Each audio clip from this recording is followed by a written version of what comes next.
Magandang umaga po mga sir, mga coach. Sa amin pong palatuntunan, welcome to our program. Si Bombo Kierliado po from Bombo Radio Naga and together with me si Bombo Remy. Ito sir, umpisahan po natin sa pagpapakilala and pagbati sa audience. Bati muna kayo, siguro maisa-isa natin ito. Unahin natin kay Sir Joel. Ayan, kay Sir Joel Bartolome. So pakilala muna kayo sir sa atin pong audience, listeners and viewers. Go ahead po sir. Morning, sir. And good morning to all your listeners and viewers all over the Bicol region. Maray na aga. Salamat po sa chance na maimbitaran digdi sa program nindo to share our preparation for the upcoming and which is becoming to be a highly anticipated sporting event. So this time around, pasiring kita sa Cagayan de Oro City. It is Ateneo de Cagayan or the Xavier University of Cagayan de Oro City who is the upcoming coach. Yeah. Last year po, nasa Naga kita. I was fortunate to be the head of the local organizing committee. It was very successful. I would like to thank Bombo Radio for being there and I'd like to thank ang satuyang mga kahimanwa na nagsuporta, nagdalan, nag-cheer sa team ta. Okay? So we're up to again the Oro naman this time. So we've been preparing for some time now, both the Naga team and the Manila-based team kang Ateneo de Naga. So hopefully maibalik ta ang kampyonato sa Naga. Maraming salamat po, sir. Alright, yun. Good morning. Thank you very much, Sir Joel. Ano po? So, dito naman tayo kay, kay Sir JP Di Montano. Pakilala muna kayo, Sir JP, sa atin pong audience. Sir JP. Good morning sa lahat. At maraming salamat sa pag-imbita sa amin dito. Kinagagalak namin na ma-promote namin at malaman ng taga dyan sa Bicol na kung ano yung mga ginagawa namin.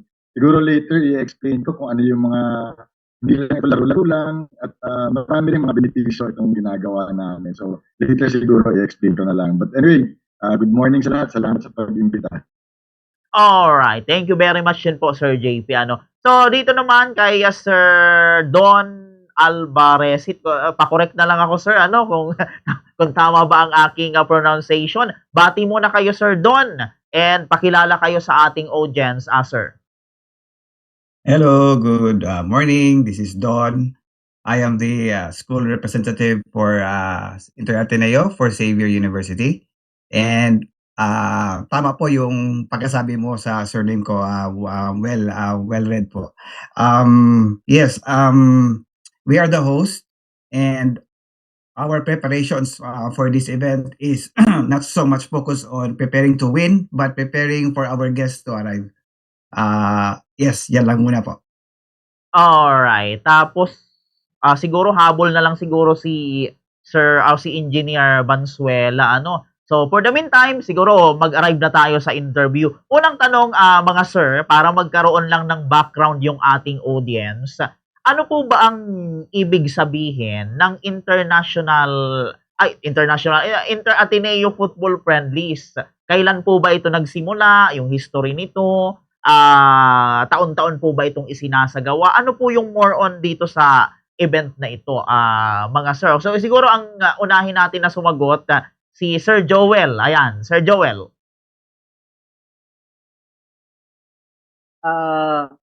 Maybe it would be best kung si Sir JP De Montano ang mag-discuss because he is actually the founder of Inter Ateneo Football.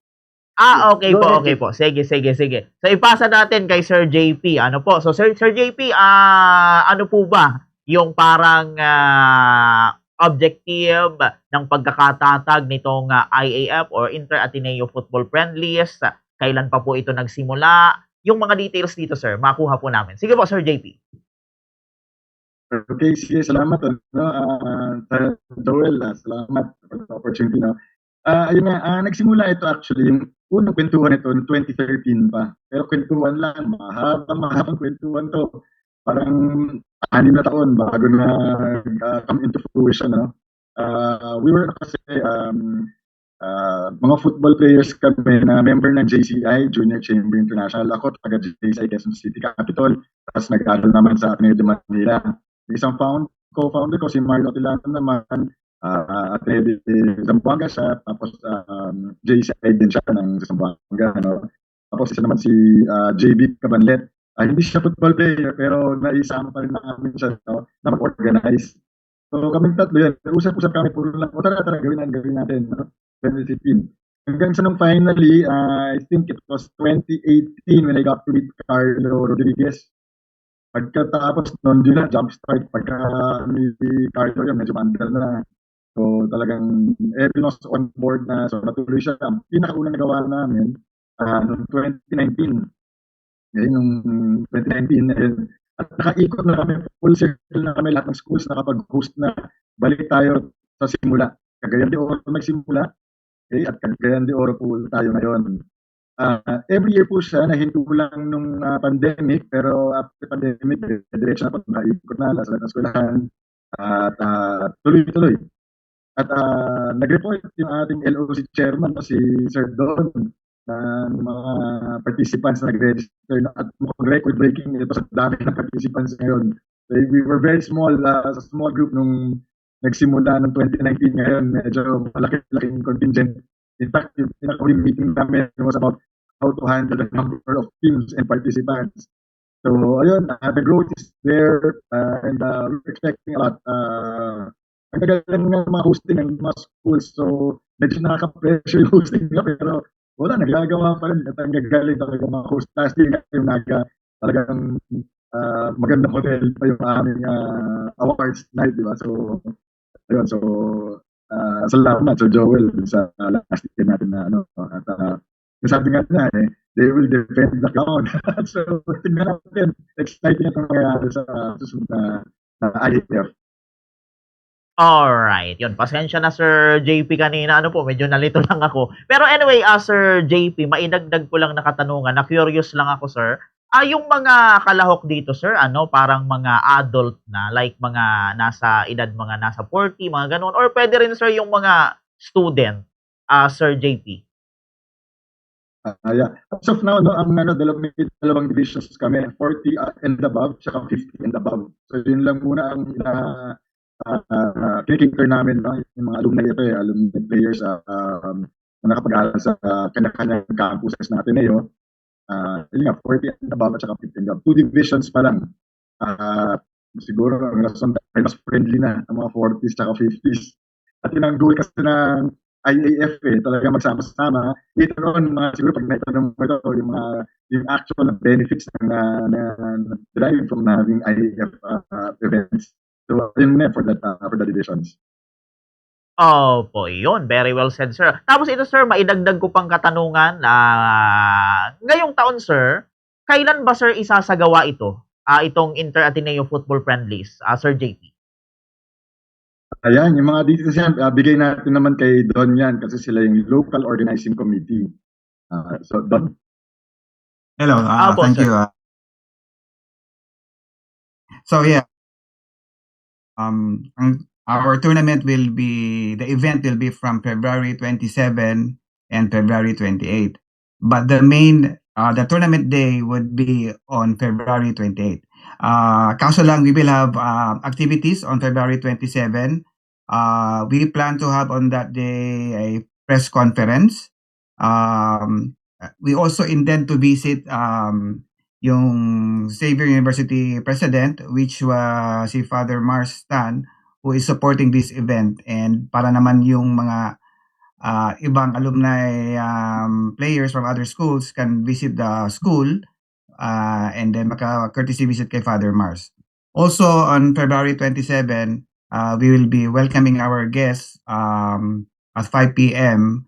For the welcome night, which has always been a tradition for the Inter-Ateneo football. Alright.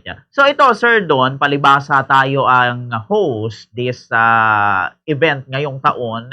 Ano, sir, yung mga paghahanda natin and yung mga inaasahan natin, sir. Ngayong tayo ang host dito po sa event na ito na Inter-Ateneo Football Friendlies ngayong taon, Sir Don?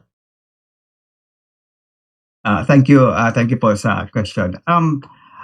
The first stage po sa preparation namin, because there are mainly two groups sa Cagayan de Oro who are working together for the event. So unang-una is yung mga 50s division namin. They call themselves a Sabado Gang. And then kami naman yung nasa 40s, yung pumunta sa Naga, we are the Savior United. So we develop a structure na para that what could work for us. So ang ginawa namin, hinati namin yung major task like the Sabado Gang group, they will be responsible for the fellowship night and the welcome night, wherein kami sa 40s, kami yung responsible sa tournament day and the press conference. Hati-hati na lang yung task para mas madali, so that we can work together and then mas effective. That's how we started dividing for the preparation. And also, there's lots and lots of coordination, no, from all the participating schools. Lalo na kay Commissioner JP, who's been guiding me as the school rep how to go about running and preparing for the event. Also, si Joel of Naga, since day one, has always been there. He's my go-to person kasi sila yung recent host, and maganda din yung we enjoyed our experience doon sa Naga. Aside sa we were the defending champions ng 40. Thank you, Boss Joel. And then, what else? Yung preparation, the most important thing na we have to prepare is the venue. It's difficult to host IAF schools within the university. So one of our biggest challenge is to play inside an XU campus. And so far, we managed to secure that venue. It was a long process. We needed the support ng alumni office, and we also needed Commissioner JP support. So far, to us, it's been a goal that we have achieved na ang tournament venue is isang Xavier campus. Yeah, that's it. Alright, thank you very much po, Sir Don. Ano po? So, dito naman tayo kay Sir Joel, kay Sir Joel Bartolome. Ito, palibasa ko kung hindi ako nagkakamali, Sir Joel, correct me if I'm wrong na lang, parang nag-champion na po dito ang ang Ateneo de Naga University. Ngayon sir, ano naman po yung inyong mga preparation din, paghahanda para kung sakasakaling loloobin mag-champion tayong muli dito din sa larangan po na ito, Sir Joel. Good morning again, Kier, no? Yes, you're correct. We were the champions of 2024 staging in Manila. Last year, 2025, though we did not lose any single game, but kasi point system yan, we were short of 1 point to again recapture that championship trophy. But see, though we did not win in the games, but obviously by the feedback of the participants, we were the champions sa staging sa pag-organize naman nung and I'm so happy for that, for the team and for everyone who helped in staging the 2025 Naga. But now we're going to CDO. By the way, just to mention, si Don Albaresi is calling in from Australia. He's based actually in Australia. And like I said, like Don, there will be others who will be coming in from different parts of the world. In fact, I know of 3 friends coming in from LA just to join the IAF this coming Feb. They're alumni of Ateneo de Zamboanga. I-add ko lang what has been discussed by my 2 colleagues here, that the IAF, though we organize it for the age 40 to 49 division and the 50 age group division, you see, two things. Number one, to be fit at this age, at our age, is already a great blessing. To be able to play at a national competition like IAF is even more a blessing. So what we're actually trying to do here is be fit, but at the same time build that camaraderie among Ateneo alumni by way of football.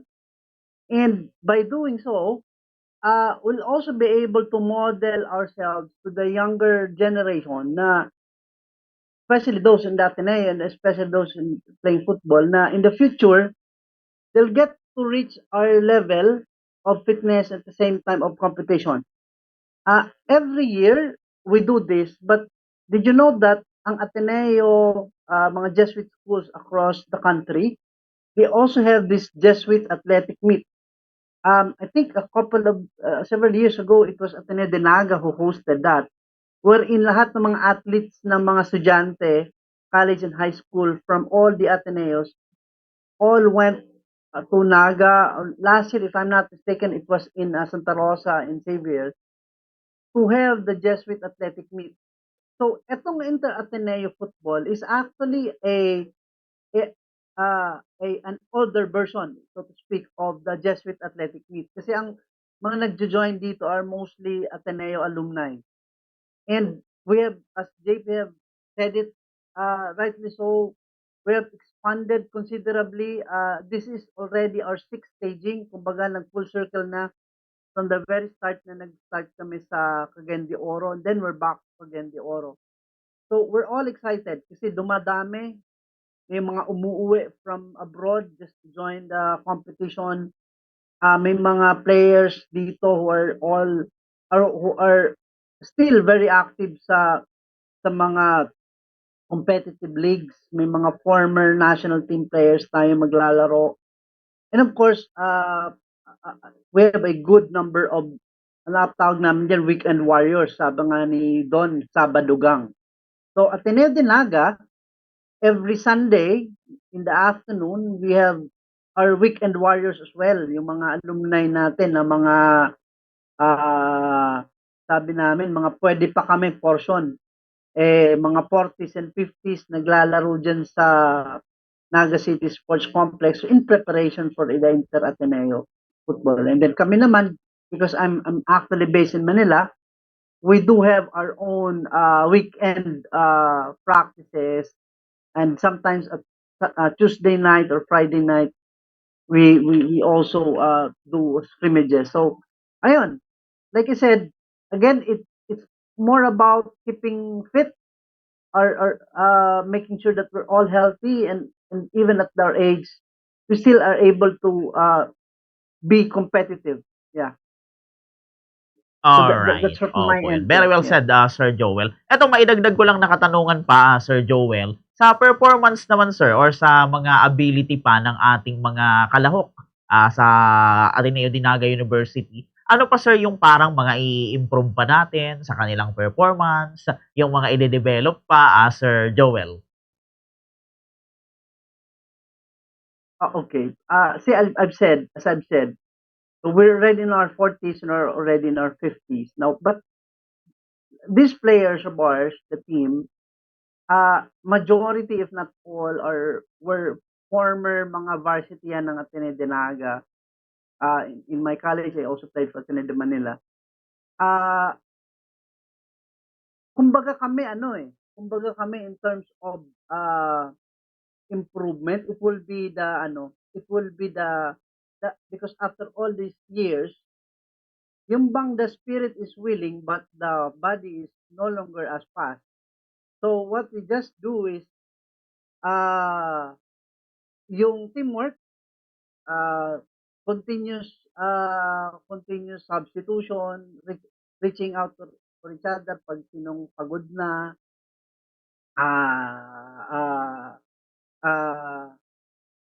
keeping that pero I'd like to also mention na among the things that we actually look forward to is the after the tournament event. Ito yung talagang masaya na lahat magkakaibigan after one day of bakbakan, of gulangan, of sipaan, etc. And at the end of the day, sa gabi, we all party like, you know, athletes do, like Athenians do, and the camaraderie, the friendship that we establish and maintain all these years. Yun yung sa amin importante. And we are looking forward to 2030 when Naga again host that. By that time, a lot of us will be senior citizen already. Alright, yun. So ito very well said, Sir Joel, ano. So ito balikan ko ito si Sir Don, ano po. Ito may itatanong ulit ako kay Sir Don. Sir Don, palibhasa tayo po ang host ngayong year dito sa Inter-Ateneo Football Friendlies. Hindi ba tayo, sir, nakakaramdam ng parang pressure na what if hindi kami mag-champion ngayon? Wala pa tayong napipil na ganun, Sir Don? Actually,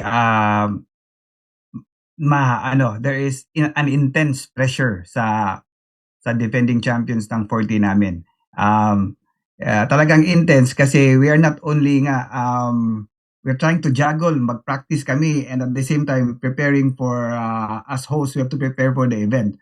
So talagang it's very challenging, and there is this pride namin that we have to defend. And not only that, ang mga other teams ng Xavier, yung sa mga 50 division, the Sabado Gangs, they also want to be champions, and they want to be champions while kami ang host. So talagang it is intense. There's lots of preparation for our part, but yes, and then we also anticipate yung mga teams coming over, be it from Davao, Zamboanga, Manila, Naga. I don't think they will come to Cagayan de Oro unprepared. I think they will travel via plane or land travel. They will come to Cagayan de Oro prepared, and of course, they would really want to win as well.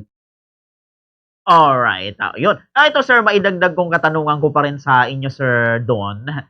Hindi ko alam kung magiging valid tong question na ito. Sa mga team, sir, sa Ateneo, sino ba yung kino-consider natin, sir, na parang mahihirapan tayong team na makalaban, Sir Don? Thank you, sir, Tinatanong no? ko ba yan? Thank you, sir, no? Pero sa question pa lang parang mahirap na, no? I think sa amin, sa tingin ko, lahat ng mga teams are strong, and then in fact nung nag-champion kami sa Naga, we only won by a marginal point. So I think it's equally even, and ganun ang tingin namin. So equally even, equally strong. Everybody has a big chance, equal chance to win the tournament. Alright. So ito, matanong ko din maraming salamat po, Sir Don, balik tayo kay Sir JP. Ayan. So, Sir JP, ito, mga remaining questions na lang po. Kumusta po, sir, sa feeling na nakikita natin, palibhasa tayo po ang founder nitong event po na ito. Kumusta, sir, sa feeling na parang nakikita natin na umuusad, nagiging successful, yung ganitong event na tayo po yung parang naging founder dito, Sir JP? Thank you, no. Actually, yung Dalit Cagayan de Oro, no, yung first year namin talagang frustration ang naramdaman ko. So, nag-range yan, and then as the years went by and the hosting became great, no, from frustration to overwhelmed naman, parang overwhelmed na ako sa dami ng teams, dami ng tao nagpa-participate, kung saan nanggagaling, at yung ginagawa nila weekly, no, and ang dami talagang parang sabi ko, from akala ko mag-offer na yung first time sa pag-invite, dahil kami mismo sa Ateneo de Manila, parang ang konti namin. We had to play 2 divisions. Naglalaro kami sa 50 and above, naglalaro kami sa 40 and above dahil kulang kami. Ngayon, sobra-sobra nagtatanggal na yung mga tao ng players dahil sa sobra ng dami, no? Kasi may mga limit or may mga additional fees pag may sobrang team mo. So, gano'n na yung problema ngayon. And then, after nitong tournament na to, no, right after, before the awards night ng Saturday night, magkakaroon kami ng special meeting yung core group to discuss how to handle this, yung sobrang dami ng players na gusto sumali. Baka nga parang isang suggestion, gawin na yung 2 days, yung Friday, ilaro na nung mga, kasi mag-a-add yata ng extra division. So parang yun, baka Friday palaruin na sa next post natin ng Friday. So ano, basta ngayon pag-uusapan yung mga yun. So overwhelming. But clarify ko lang yung with regard your last question on sino yung malakas, sino yung ganyan. Usually Friday nights I come up with the kasi nagsasalita ako nun yung welcome whatever. Ang lagi kong sinasabi doon is, guys, relax lang tayo sa laro. We play to win friends, not the trophy. So, yun yung, kunyari pagtatanong nyo, sino yung malakas, sino yung mananalo, yun, parang sabi ni Joel sa gabi na pinalaro, nandun lahat ng winners sabay-sabay buong IAF community. Tapos siguro ito yun din kung anong nangyari through the years from the start, natutuwa ako kasi yun nga maliban sa attendance na marami. The IAF has done a lot of things, no? Parang with regard CSR, may mga equipment na na-donate for the poor sa ibang the group nagpo-contribute ng mga equipment para yung mga bata makalaro, into football. At yung isang pinakamagaling na kwento dito ay yung nung COVID. Yung COVID kasi right after ng pinakaunang Cagayan de Oro na IAF, ayan, so nagbuo yung grupo, nagkaroon ng GC, nag-uusap online. Tapos na problema yung isang taga Cagayan de Oro dahil naiipit yung gamot dito sa Manila. So nag-shout out yung ako sa grupo ng Manila at may nag-respond at natuloy yung gamot na ibigay dun sa napadala sa Cagayan de Oro yun natanggal yung bara dito sa Manila. Nagkawa ng paraan, no? So and then these guys never met yung humihingi ng tulong at yung tumulong. They never met dun sa sa hindi pa sila sumasali ng tawag ito. Yung taga Manila hindi pa sumasali ng IAF, but now regular na siya sumasali kasi kanya sabi niya galing pala ng grupo nito. So yung mga ganon. And then maliban doon, no, yung sinabi na marami nang nagpa-practice ngayon, tama yon. Ang dami ng alumni leagues na nabuo dahil dito. Ang dami nang naglalaro ng football na alumni, they're back into the active lifestyle dahil sa IAF. Marami na nagpa-practice, staying physically fit and everything. So ang laking tulong na gawa ng IAF on this part. And then yun. So, that alone, talagang grabe yung ngiti ng mga co-founders ko na parang, wow, ito yung nagawa natin. Simpleng biruan lang to, simpleng kala natin, simple kamaradi nila, mga simple lang, but look at the hostings, look at the effects of it on people. Parang ang laki ng nangyari. So, yun, I'm very happy with it.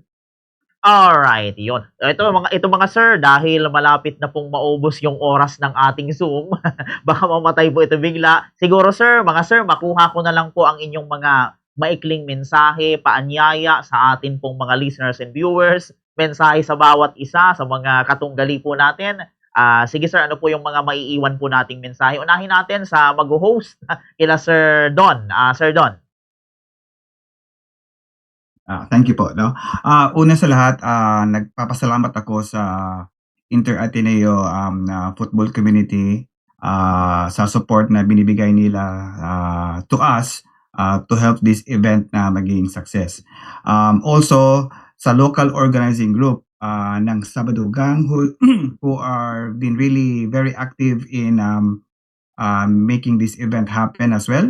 And sa other group ng Savior United, sila din yung mga kasamaan ko.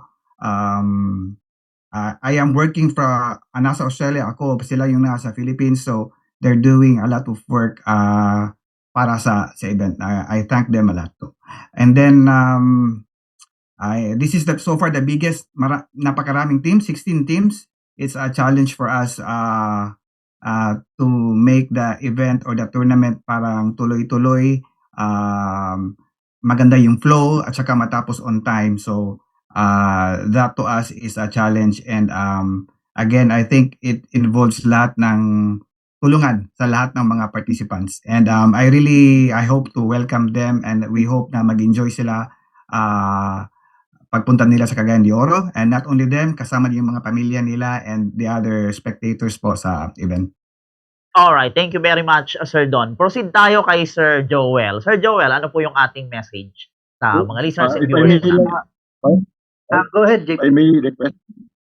If I may request, ako na lang muna kasi I have to attend to mask. Medyo sige po, Sir JP.